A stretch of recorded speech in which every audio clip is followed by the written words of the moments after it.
वृंदावन में हुक्म चले बरसाने वारी का, मेरा श्याम दीवाना है उस राधे रानी का।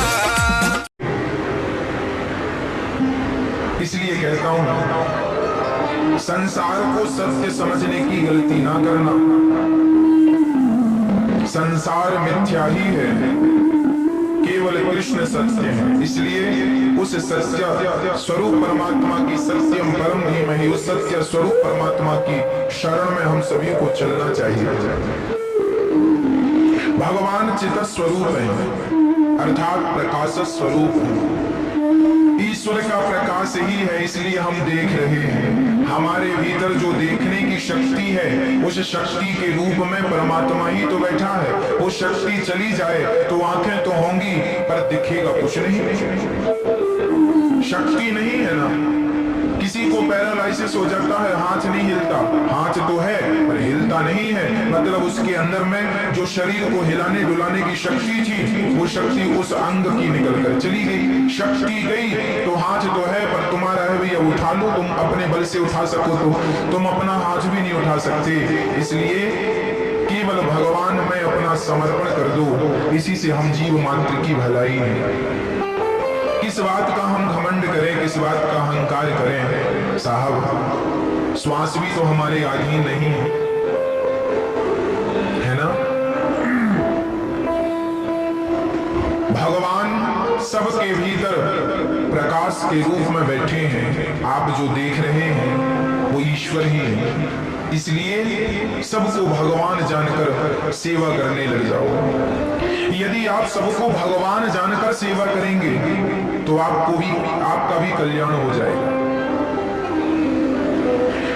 आप सबकी सेवा करो। एक किसान था,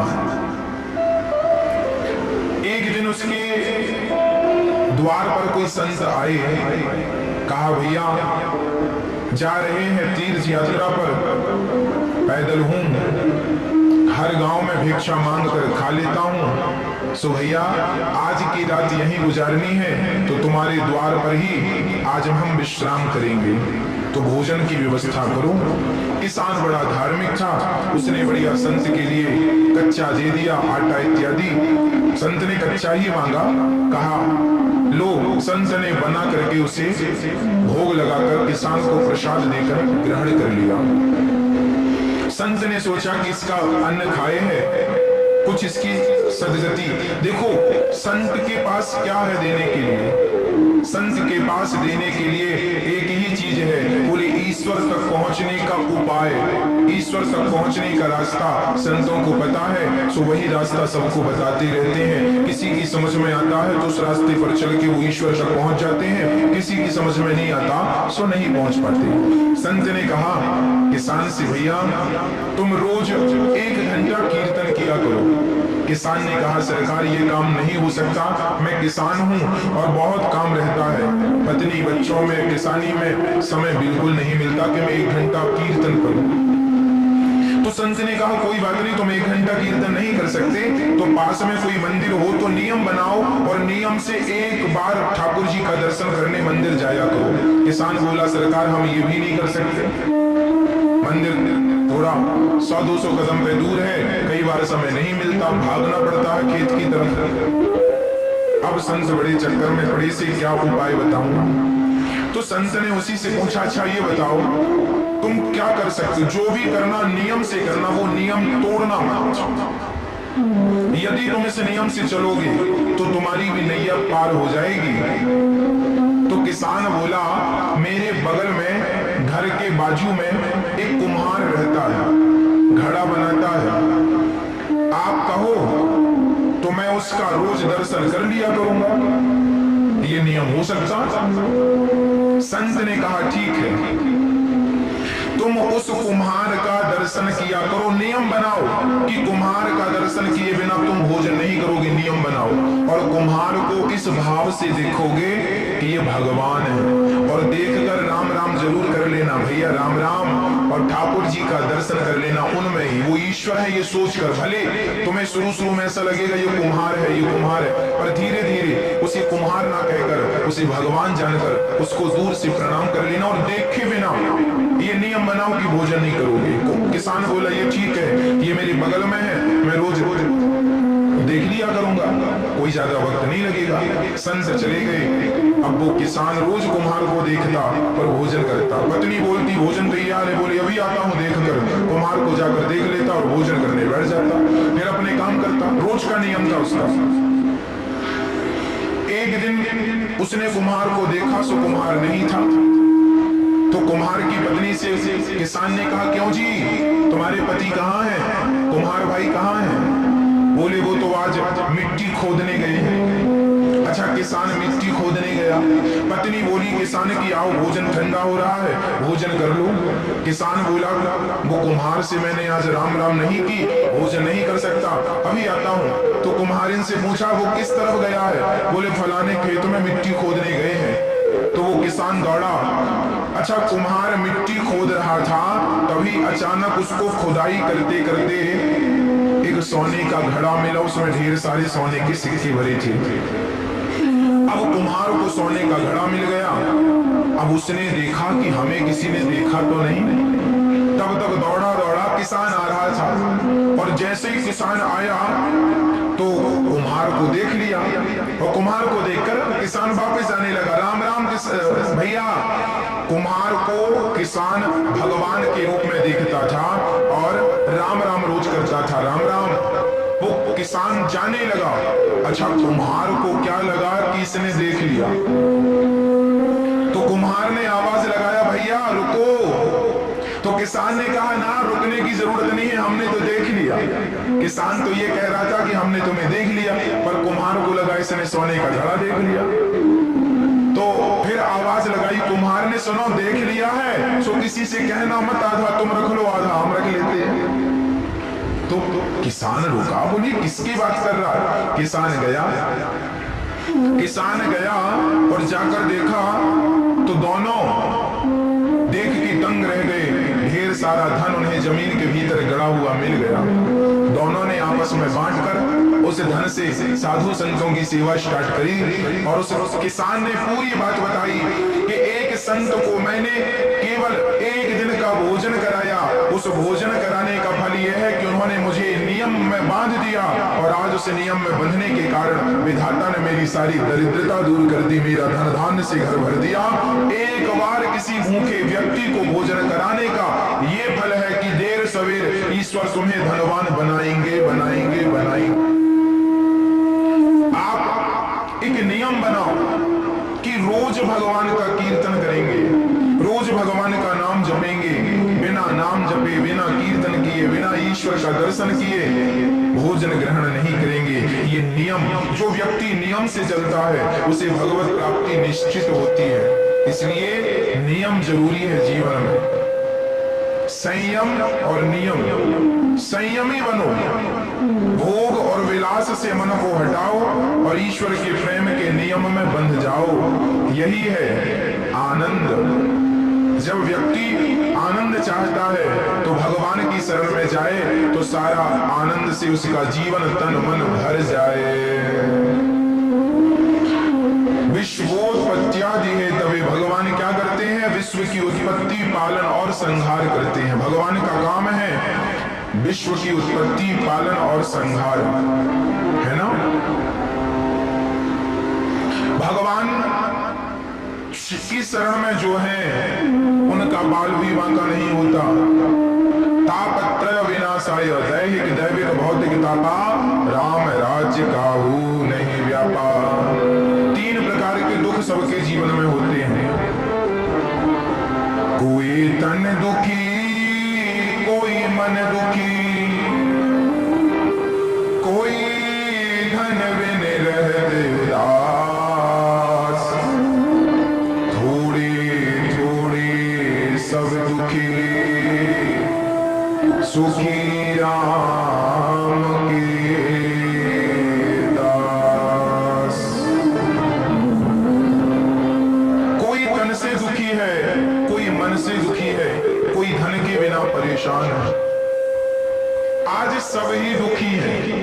कोई तन से दुखी, कोरोना तन से ही तो दुखी कर रहा है। कोई तन के लिए परेशान, तन से दुखी है।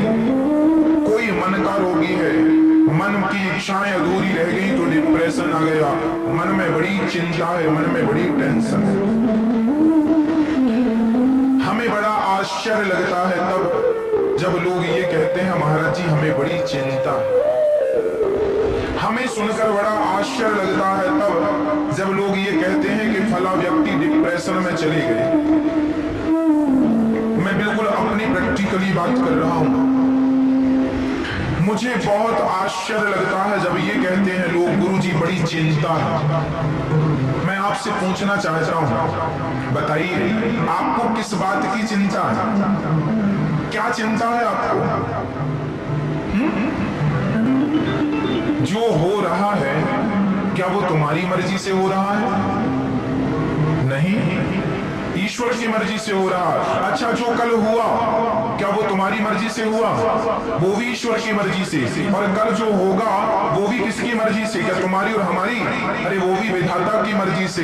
जब उसी की मर्जी का हो रहा था, उसी की मर्जी का हो रहा है और उसी की मर्जी का होना है तो तुम किस बात की चिंता कर रहे हो भैया? क्यों दुबले हो रहे हो चिंता कर करके? क्या चिंता है? जो होना है वो होके रहेगा। चिंता मत करो, परमात्मा का चिंतन करो। निगेटिविटी मिटा दो। निगेटिव जो सोच है आपकी, नकारात्मकता है, समाप्त कर दो। सदा पॉजिटिव रहा करो, सकारात्मक रहा करो। हम चिंता क्यों करें? क्या हमारे सोचने से, हमारे चिंता करने से क्या कोई समाधान निकलता है? यदि निकलता है तो हम चिंता करें। जो व्यक्ति चिंता कर रहा है इसका अर्थ यही है कि उसे विधाता पर, भगवान पर भरोसा नहीं है। यदि भरोसा होता तो आप चिंता ना करते, आप चिंतन करते, हे नाथ होगा वही जो मेरे परमात्मा को, मेरे कृष्ण को मंजूर होगा। जो होना है वो के रहेगा तो आप समर्पण उनमें कर दो। क्यों चिंता कर रहे हो? सब बढ़िया होगा। आप तो केवल प्रसन्नता से ईश्वर का दर्शन करो, उनका नाम जपो, सब अच्छा होगा। होठों पे मुस्कान बनाए रखो। मैं आपसे निवेदन करूं, एक संकल्प हम सबको लेना चाहिए। सदा प्रसन्न रहने का संकल्प लेना चाहिए। सदा प्रसन्न रहो। सच्चिदानंद रूप आया। ईश्वर आनंद के स्वरूप है। एक बात बताओ, जो भक्त सदा मुस्कुराता रहता है, प्रसन्न रहता है, भगवान उस पर जल्दी प्रसन्न हो जाते हैं। एक मैया वृंदावन आई और ठाकुर जी लड्डू गोपाल जी खरीदने के लिए दुकान गई। तो लड्डू गोपाल जी की दुकान में जाकर दुकानदार से कहा, भैया वो वाले ठाकुर जी दो, वो वाले कृष्ण दो। दुकानदार ने कहा, वैसे ही तो ये है, इनको क्यों नहीं लेती हो मैया? तो मैया ने कहा, भैया वो वाले गोपाल जी की ना स्माइल ज्यादा है, वो ज्यादा मुस्कुरा रहे हैं तो हमें वो अच्छे लग रहे हैं। आप भी मूर्तियां खरीदते हैं, आप भी जब गोपाल जी खरीदते हैं ना तो एक बार उनकी मुस्कान पे जरूर नजर डालते हैं। जिन ठाकुर जी की मुस्कान ज्यादा होगी आप उन्हें ही पसंद करते हैं। जब भक्त को भगवान मुस्कुराता हुआ अच्छा लगता है तो भगवान भी कहते हैं कि मुझे भी मुस्कुराता हुआ भक्त बहुत अच्छा लगता है। जो सदा मुस्कुराता है वो ईश्वर की हर हाल में पूजा ही करता है। इसलिए डिप्रेशन, चिंता छोड़कर ईश्वर के भरोसे रहकर सदा मुस्कुराइए, सदा प्रसन्न रहिए, सदा आनंद में रहिए। ये वक्त भी गुजर जाएगा, ये दुख का वक्त भी गुजर जाएगा। बस ईश्वर का चिंतन और होठों पे सदा मुस्कान बनी रहे। सदा मुस्कुराते रहा करो, सदा हंसते रहा करो। ये हंसने मुस्कुराने का मौका अभी मिला है, हंस लो, मुस्कुरा लो। पता नहीं अगले जन्म में हमें विधाता ने कुत्ता बिल्ली की योनि दे दी तो कुत्ते बिल्ली की योनि में तो हंसा मुस्कुराया नहीं जा सकता। गधा और बंदर बना दिया तो मुस्कुराया और हंसा नहीं जा सकता। ना जाने कौन सी अगली योनि मिल जाए और हम हंसने और मुस्कुराने के लिए तरस जाएं। अभी अवसर है, अभी मुस्कुराकर ईश्वर का धन्यवाद करो तो आपकी गति बिगड़ेगी नहीं। और आप अभी से बंदर का मुंह बना के बैठेंगे तो अगले जन्म में भगवान बंदर ही बनाएंगे। कई लोग ना हम देखते हंसते ही नहीं, बैठे हैं बंदर का मुंह बना के। एक सज्जन, उनको 1 महीने में 2 लाख रुपए का फायदा हो गया। पड़ोसियों ने कहा, किसी ने कहा क्यों, आप तो बड़े प्रसन्न होंगे, आपको तो 2 लाख का फायदा हुआ। उन्होंने कहा काहे की प्रसन्नता, हम तो बड़े दुखी हैं। बोले काय बात का दुख है? बोले हमारे पड़ोसी को 4 लाख का फायदा हो गया, हमें तो धोखा ही हुआ। लो फायदा हो गया फिर भी वो उदास है, फिर भी मुस्कुराने। ऐसों को भगवान बंदर ही बनाएंगे। जा गधा बना देंगे। तुम तो कभी हंसते नहीं थे। अरे भगवान ने यह मनुष्य का तन दिया है हंसने के लिए, खिलखिलाने के लिए, मुस्कुराने के लिए, और आप बस रोते ही रहते हैं टेंशन में, दिन रात टेंशन। भगवान जाने काहे की टेंशन है आपको। जो होगा वो होगा, उसे ना आप रोक सकते हैं। होनी तो होके रहे, अनहोनी ना होए, और जाको राखे राम जी, मार सके ना कोई। हाँ जी, भगवान पे भरोसा हो, अटूट भरोसा हो, वो भरोसा हो जो टूटे ही ना। हम संसार के लोगों को देखते हैं, भरोसा वो बनाते हैं, थोड़ी सी मुसीबत आई तो भरोसा तोड़ देते हैं। थोड़ा सा संकट आया, संसार का व्यक्ति थोड़ा सा भी संकट बर्दाश्त नहीं कर पाता। संकट आया और उसका भरोसा टूटा। अरे भगवान की जितनी भक्ति की वह क्या मिला, लोग ये कह देते हैं। भगवान भी बहुत मुस्कुराते होंगे। वाह, एक रिक्शे वाले से एक व्यक्ति ने कहा, भैया स्टेशन जाओगे? रिक्शा वाला बोला, चलेंगे साहब। कितना पैसा? रिक्शा वाला बोला, 30 रुपए लगेगा।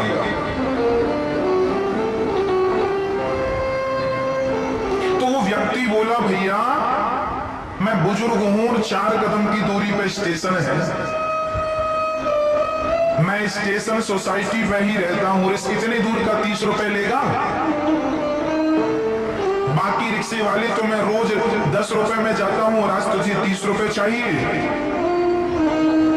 30 रुपए, इतनी सी बात का 30 रुपए मांग रहा है।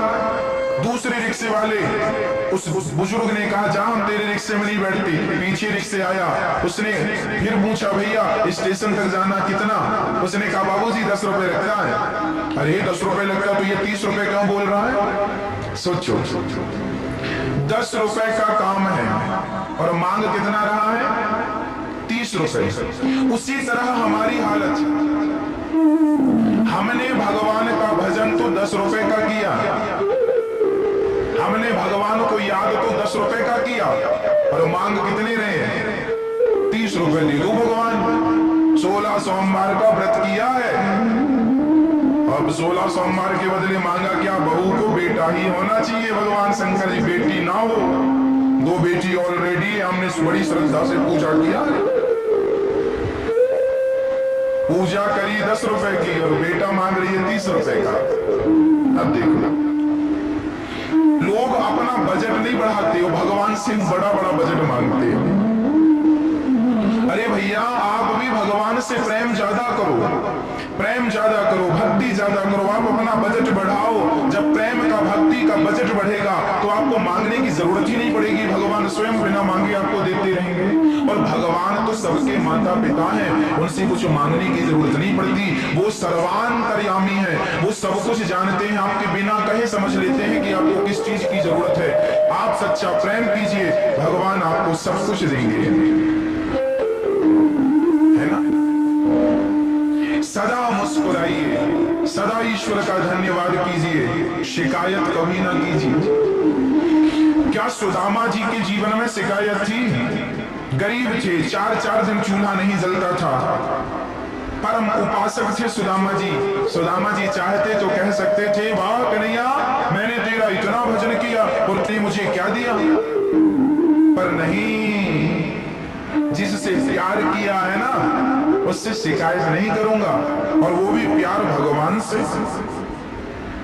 कोई शिकायत नहीं है। जहां प्रेम है वहां शिकायत नहीं है, और जहां शिकायत है वहां प्रेम नहीं है। इसलिए भगवान कहते हैं राम ही केवल प्रेम प्यारा, मुझे केवल प्यार करो, मुझे पैसा हीरा मोती सोना चांदी मत दो, फूल फूल फल मुझे कुछ मत दो, दूध दही मुझे कुछ मत दो, पर मुझे केवल भक्त प्यार करे। भगवान प्रेम का भूखा है। अरे प्रेम करने से तो भगवान बिक जाते हैं। कोई खरीदना चाहे तो उसे खरीद ले। केवल प्रेम, राम ही केवल प्रेम प्यारा, जान ले जो जानने आ। भगवान हमारा सारा दुख हर लेते हैं। कोई तन से दुखी है, भगवान की शरण में जाए सो तन अच्छा हो जाए। एक सज्जन हमसे बोले गुरुजी, ये बात लगभग 2 वर्ष पुरानी है, 2-2.5 वर्ष पुरानी बात हम आपको कह रहे हैं। एक सज्जन ने हमसे कहा, महाराज जी बुजुर्ग थे, उन्होंने कहा कि डॉक्टर ने हमसे कह दिया था कि अब आपका जीवन पूरा होने को है, कभी भी प्राण निकल जाएंगे। तो उन्होंने कहा जब कभी भी प्राण निकल जाएंगे तो हॉस्पिटल से छुट्टी कर दो। उन्होंने कहा घर जाइए। अब वो घर आ गए। वो दादाजी कथा सुनने आए और पर्सनल हमसे मिले, और उन्होंने कहा महाराज जी 3 साल पहले डॉक्टर ने कहा था कि तुम्हारा शरीर कह रहा है कि कभी भी प्राण निकल जाएंगे, पर महाराज जी देखो मैं भगवान की कथाएं निरंतर सुनता था, कीर्तन निरंतर करता था, तो आज 3 साल हो गए, अभी मैं स्वस्थ हूँ, काम भी कर लेता हूँ। डॉक्टर कह रहे थे कभी भी तुम मर जाओगे, और 3 साल से मैं स्वस्थ हूँ, काम कर रहा हूँ। डॉक्टरों के हिसाब से तो मैं मर गया हूँ, अब तो भगवान की दी जिंदगी को आनंद से जी रहा हूँ। इसलिए जो जिंदगी है उन्हीं के नाम कर दी है मैंने जिंदगी। हाँ जिंदगी अब तो मेरी तेरे नाम सावरे, जिंदगी अब तो मेरी तेरे नाम सावरे। बची हुई जिंदगी भगवान के नाम कर दो। जब हम जिंदगी भगवान को सौंपते हैं, उनके नाम कर देते हैं, उनकी चिंता है। इसलिए कोई तन दुखी, कोई मन दुखी, कोई धन बिन रहते उदास, थोड़े थोड़े सब दुखी, सुखी राम के दास। कोई तन से दुखी, कोई मन से, कोई धन के बिना। सुखी कौन? जो भगवान के भरोसे हैं। जो भगवान के भरोसे हैं वो बहुत सुखी हैं। इसलिए भरोसा किसका? केवल कृष्ण का भरोसा। मुझे और किसी के भरोसे की जरूरत नहीं है, किसी के भरोसे की चाहत नहीं है, भरोसा केवल कृष्ण का है। ऐसे भगवान जो हमारे समस्त दुखों का नाश करते हैं, ऐसे भगवान को, श्री राधा सहित कृष्ण को श्री कृष्णाय वयम नमः, ऐसे भगवान को हम